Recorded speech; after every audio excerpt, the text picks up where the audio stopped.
Vajco, lebo on bol vtedy Vajco, jak sa ľudovo hovorí. Vedúci úradu Daniel Lipšic mal na základe organizačného poriadku v riadiacej pôsobnosti odbor, ktorý posudzoval jeho žiadosť o vykonanie justičnej skúšky. Úlohou podriadených bolo pripraviť Danielovi Lipšicovi podklady na rozhodnutie o Danielovi Lipšicovi.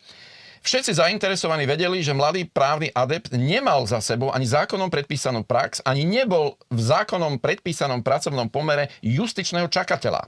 Rovnako si však veľmi dobre uvedomovali, kto má v rukách väčšiu moc. Je preto nepochybné, že Daniel Lipšic bol v konflikte záujmov. A rovnako je nepochybné, že nebol jediný, kto svojím podpisom umožnil skrátenie trvania odbornej praxe, aj ignorovanie okolností, že nikdy nebol justičným čakateľom.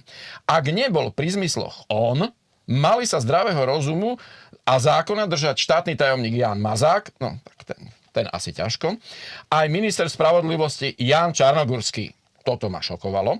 Všetci traja, Daniel Lipšic dokonca v dvojjedinej úlohe žiadajúceho aj schváľujúceho, dva v jednom, to je krásne. Nerozdielne prispeli k dovršeniu nezákonnosti a zvýhodneniu politického protežanta na úkor poctivo pracujúcich justičných čakateľov. No